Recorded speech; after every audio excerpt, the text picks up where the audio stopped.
어렸을 때부터 내가 왜 태어났는지, 왜 살아가는지, 어디로 가야 하는지, 진리가 무엇일까 좀 궁금증이 많았습니다. 그러다 이제 23살 되던 해 이제 늦가을에 텅 빈 방에서 제 짧은 인생이지만 돌아보니까 너무 허무하고 참 처참하고, 그때 제 속에서 올라온 탄식이, 하나님 정말 살아 계시다면 한번 만나 주세요. 정말 어떤 종교적인 색채의 하나님 말고 진리의 참 하나님 살아 계시면 만날 수 있다면 제 인생을 드리겠습니다. 저 너무 지쳐버렸습니다. 그러고 한 석 달 정도 지나서 이제 그때 저희 집 근처에 있던 기쁜 소식 선교회를 이제 만났습니다. 만나고 이제 처음으로 그때 이제 일반 기성교회에서는 들어보지 못했던 이제 영원한 속죄, 죄사함의 복음을 들었어요. 그때 제 마음은 뭐 누가 회개해라 하기 전에 이미 세상에 대해서 또 나의 제약된 삶에 대해서 회개가 된 상태였기에, 그 성경 말씀들은 저는 제 살아온 과거, 제 죄 때문에 너무 고통스러워했는데 하나님은 저희 죄와 저희 불법을 예수 그리스도의 십자가에 흘리신 보혈로 말미암아 다시는 기억지 아니하리라, 그 단순한 약속 하나가 제 마음에 그 짧은 순간 고민을 줬어요. 나는 이렇게 지우고 싶었던 나의 과거 죄악들을 하나님께서 기억지 아니하시는데 내가 이때까지 내 삶에 매여서 이렇게 고통받았구나.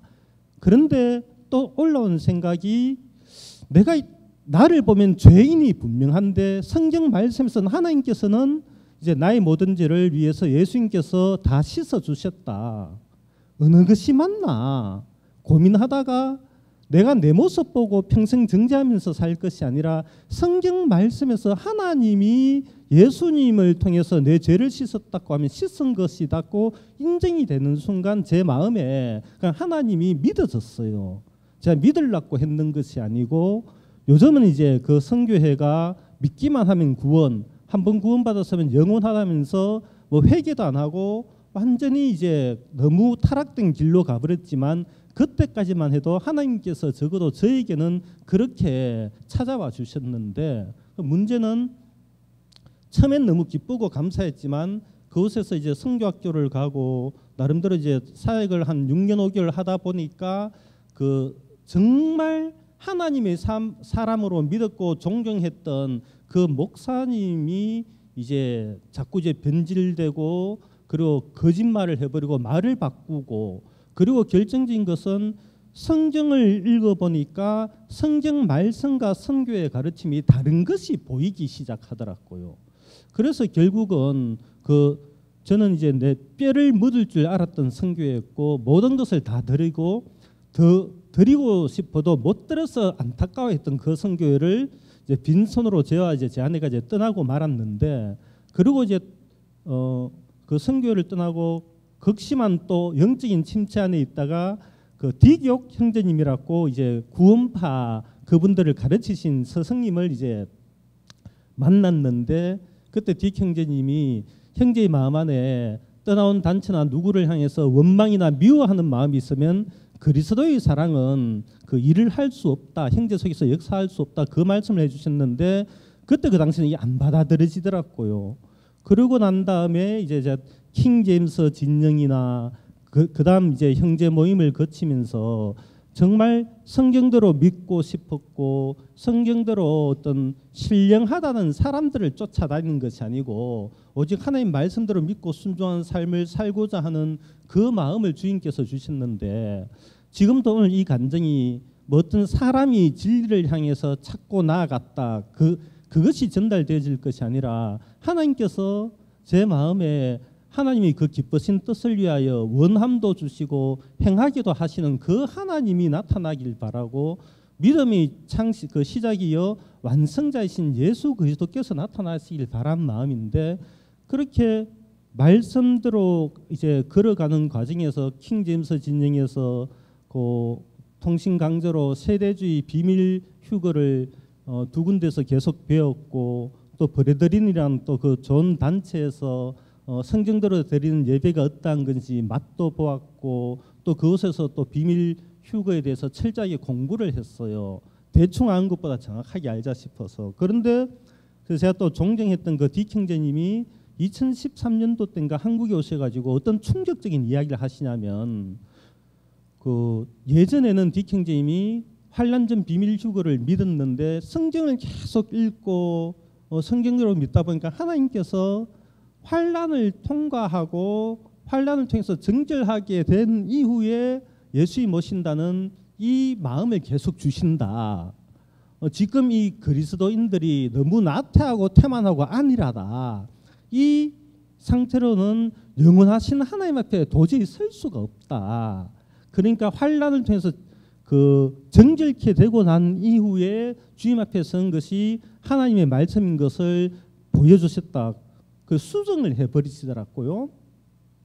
그때 제 마음에 딕 형제님 미국으로 돌아가신데 여비를 연보해 주지 말아야 되겠다.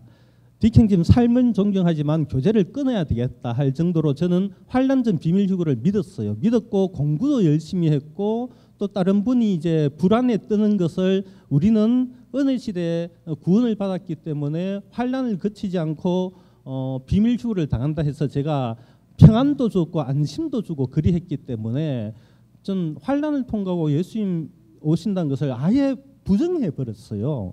그러고 이제 계속 성경을 읽고 말씀을 읽을 때마다 자꾸 주님께서 어떤 마음을 주시냐면 예수님과 함께 고난을 받는 것이 하나님 뜻이라고 이걸 자꾸 보여주시고 그리고 이제 그때 제가 교회사를 이제 쭉 책자를 구해서 읽어보니까 초대교회나 중세 시대 때에 그 그리스도인들 순교를 죽음을 불사하고 신앙을 지켰던 분들의 그 삶의 태도가 지금 이제 환란 전 비밀 휴거를 믿는 우리들하고는 너무 자세가 다른 거예요.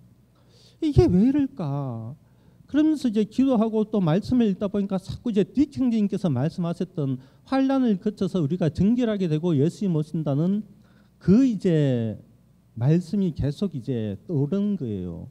그래서 그때부터 나도 잘못 알 수가 있다. 어느 성경 조사라도 보면 오류가 다 조금씩 있는데 나도 틀릴 수가 있다. 내 것만 고집하지 말고 그럼 환란 통과 예수님 재림을 주장한 분들은 무엇을 주장하는지 한번 들어보자 싶어서 유튜브로 좀 듣다 보니까 이제 환란 통과 예수님 휴거를 예수님 재림을 전하는 몇몇 이제 목사님들 말씀이 나오는데 쭉 제가 고정관념을 버리고 들어보니까 이분들이 오히려 이야기하는 것이 성경 원어상으로도 더 맞더라고요. 그러면서 엄청난 이제 혼란이 오기 시작한 게 이제 그 말씀들을 쭉 듣다 보니까 전에는 제가 그렇게 성경을 많이 읽어도 알 수 없었던 게 다니엘서였는데 다니엘서하고 요한계시록하고 연결을 시켜가지고 쭉 말씀을 하는데 다니엘서 7장 25절에 그 작은 뿔의 세력이 때와 법을 변개케 했는 이 부분에 대해서 이게 안식일이라는 부분이 마음에 철렁거리더라고요. 그러면서 자료가 인터넷으로 보기 쭉쭉 나오기 시작하는데 이 자료를 보더라도 또 성경을 살펴보더라도 와, 인류를 이게 결국은 천주교 교황 세력이 이렇게 그 변제시켰구나. 이게 정말 마음에 받아들여지니까 기존에 알았던 거하고 너무 다르니까 이게 맞나? 이게 너무 이제 혼돈이 오더라고요. 그래서 한 1년 정도 완전히 긴가민가 혼돈의 시간을 거치다가 이럴 게 아니라 좀 더 자세히 알아보자. 그러다 보니까 이제 성서 신학원이 이제 나오고 그 전화를 해서 물어보고 하는데 이제 그분이 자기 개인 이름하고 전화번호를 가르쳐 주는데 입력을 하다 보니까 이제 황원준 선교사라고 제 핸드폰에 이미 몇 년 전에 입력이 돼 있더라고요. 이게 뭐지 싶 보니까 카카오 스토리 친구 추천이 되는데 그 제가 아무나 하고 카카오 스토리 친구 추천 맺는 쉬운 남자가 아닌데 그러면 이 선교사님 글이 몇 년 전에 내 마음을 울렸다는 증거인데 그러면 이 선교사님이 이제 그때 이제 손계문 목사님 이제 말씀하고 자세한 그 전에 제가 몇 번 들어봤죠. 몇 번 들어보고 제가 작년 12월 21일 날 이제 제가 카페에 어떤 글을 썼는지 한 달 전에 어떤 형제님이 제가 이단에 빠졌다고 저를 위해서 기도하는 그 형제님이 보내주신데 한 달 전에 보낸 그 카톡을 보니까 작년 12월 21일에 제가 직접 썼는 글이 손계문 이분은 안식 교인이며 지옥을 부인하는 자입니다. 제가 그렇게 직접 썼더라고요. 그래 내가 좀 정확하게 알아야 되겠다. 대충 하는 것보다. 그래서 이제 영혼 6 시리즈나 사후 세계의 진실을 쭉 들어보니까 이게 영혼 멸절 이 부분에 와서 내가 이때까지 진리라고 믿었던 많은 부분들이 바벨론의 철학에서 왔구나. 그렇다면 내가 바벨론의 포도주에 취해 있으면서 내 옷이 더럽혀졌으면서 벌거벗은 사람들을 향해서 옷 좀 입고 다니라 하면서 이때까지 내가 비난하고 손가락질했구나. 이게 참 또 보이면서 정말 이 그 환란 통과 예수님 휴거가 믿어지고 다니엘서 70일에 잘못 알고 있었던 것이 믿어지니까 마음이 열리면서 이제 올 봄에 이제 손 목사님 그 부산 교회를 직접 가서 만났는데 만나면서 제가 그 이야기를 들었어요. 목사님 정말 이거 안식일을 지키는 게 너무 중요한 게 마음에 받아들여진다 하니까 뭐라고 이야기하시냐면 안식일을 준수하다 보면 내가 안식을 지킨 것이 아니라 안식일이 나를 지킨다 하시더라고요. 그래서 제가 속으로 나 이분 말 하나 멋지게 하네. 그 정도로만 끝쳤어요. 두 번째 만났을 때 목사님이 이제 그 자기 살아온 어떤 주님 앞에 이제 살아온 간증을 쭉 이제 좀 눈물을 흘리면서 하시더라고요. 그래서 속으로 이분도 갱년기가 오셨나 보다. 남자가 저리 울다니 그렇게 들었는데 어떤 말씀하시냐면 목사님도 한 석 달 동안 완전히 혼수 상태에 있다가 읽은 것이 만약에 엘렌 화이트 여사의 책을 읽었다 그러면 제가 마음을 닫았을 것인데 성경을 다시 읽기 시작했다 하시더라고요. 그렇지 성경부터 먼저 읽어야지. 그런데 마태복음 1장 21절 말씀 딱 하시는데 그 아들 나리는 이름을 예수라라 이는 그가 자기 백성을 죄의 죄에서 구원할 자이심이라. 그 말씀을 딱 하시면서 이제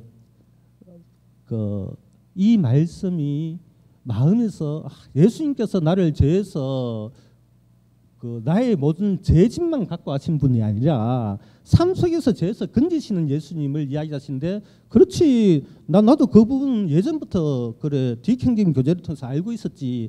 그래 제대로 믿고 계시는군요. 속으로 이제 그렇게 생각을 했어요. 그런데 이제 제가 이제 성경 목사님 이제 말씀을 듣고 그러면서 제 마음에 이 말씀을 듣기 전에 결정적으로 저를 이끌어 주신 말씀이 예수님께서 너희가 나를 사랑하면 나의 계명들을 지키리라. 지키라가 아니고 그렇지 내가 제일 처음에 죄사함 받았을 때 이게 구원의 전부가 아닌 것은 이제 알지만 그때 예수님의 성령이 내 안에 오셔가지고 이 주님을 사랑하는 이 마음이 계명을 지키게 하는 삶을 살게 하지. 그런데 계시록 12장 17절하고 14장 12절에 하나님의 계명들을 지키고 예수님의 증거를 가진 자 그 하나님의 계명들 이 계명들이 난 이때까지 그냥 예수님을 사랑하면 세 계명 사랑하면 된다 그런 줄로 알았는데 그 계명들이 10계명이고 10계명 안에 안식일 계명이 포함됐다는 것을 알고 나니까는 계속 그때부터 제가 그 계명을 아침 저녁으로 계속 외웠어요. 외우고 엎드리고 그러다 보니까 예전에는 어떤 죄들이 마음에서 일어나고 하면 내가 그래도 이제 죄사함만 안 게 아니고 죄사함은 시작일 뿐이고 이제 성화의 삶을 거쳐서 영화로운 구원까지 이르는 이 복음의 진리를 알게 됐는데 자꾸 죄가 들어오니까 내 그리스도와 연합이 됐는데 그러면서 이 죄에 대해서 회개하는 마음도 있었지만 또 잊어버리고 살 때도 있었는데 10계명을 계속 아침 점심 저녁으로 외우면서 엎드리는 삶을 살다 보니까 어떤 변화가 오기 시작하냐면 죄가 올 때에 10계명이 떠오르면서 하나님 말씀이 떠오르면서 그 죄를 즉시 이기는 어떤 그런 마음이 형성되더라고요. 어느 사이인가 이게 왜 이렇게 사람이 자꾸 변하지? 그런데 그때 그 목사님이 말씀해 주신 안식일을 우리가 지키면 안식일이 나를 지킨다 했는데 내가 계명을 암송하고 외우고 하나님 말씀 내 마음에 두다 보니까 내가 하나님 계명 10계명을 지키려고 수고하고 애쓴 삶이 아니고 하나님의 계명이 기억나는 동안 세상 죄악에부터 내 마음에 이기려고도 이길 수 없었던 끊어지지 않던 그 죄의 권세에서부터 지켜주신 예수님이 그때 제 마음에 이게 마태복음 1장 21절에 이때까지 그렇게 알았고 그렇게 전도할 때 써먹었던 이 말씀이 예수님께서 나의 죄의 그 형벌만 가져가신 게 아니고 나의 실제 죄의 근처에서 예수님이 직접 나를 이렇게 건져주신 예수님, 이 주님이 이 말씀이구나. 그게 제 마음에 아멘으로 와닿아지더라고요. 진짜 이렇구나. 그러니까 율법들은 예전에 군대 가면 꼭 법 안 지키면 사형시키고 야단치고 그 법으로 알았던 그 율법이 그때부터 이 율법은 연약한 인간을 지키고 보호하시는 하나님의 생명이구나. 하나님의 사랑이시구나. 저 연약한 사람 누구한테 맞을까 싶어서 그 사람 보호하는 살인하지 말라. 연약한 여인이 어디서 몹쓸질 당할까 싶어서 간음하지 말라. 저같이 어리석고 무식한 사람이 사기 당할까 싶어서 거짓말하지 말라. 모두 연약한 인간을 지키고 보호하신 하나님의 사랑이 율법 안에 있구나. 이게 믿어지니까 어느 사이 죄와 사망의 법이 아니라 생명의 성령의 법이 나에게 율법이 되고 말았더라고요. 이게 결국은 사랑의 율법이 완성했고 그렇게 이야기하고 글도 쓰고 했는데 그리스도 예수님이 제 안에 저를 너무나도 제 같은 자를 사랑해 주시고 온 세상 사람들을 위해서 흘려주신 그 보혈 그리고 주님께서 주신 이 생명 안에 있는 그리스도의 사랑이 결국은 나 같은 자를 하나님의 계명들을 지키는 삶을 살게 하시고 제가 그렇게 진리를 알고 싶어서 처음엔 제 삶이 진리의 전부인 줄 알았다가 성화의 삶이 전부인 줄 알았다가 킹제임스 성경이 진리의 전부인 줄 알았고 이제 버리드린에서 만찬드린 그 만찬 예배가 진리의 전부였구나. 이제 더 이상 필요 없다고 생각했는데 그렇게 예배드리는 분들 실제 삶을 보니까 정말 예수님을 기다리지 않는 그런 모습들이 보여서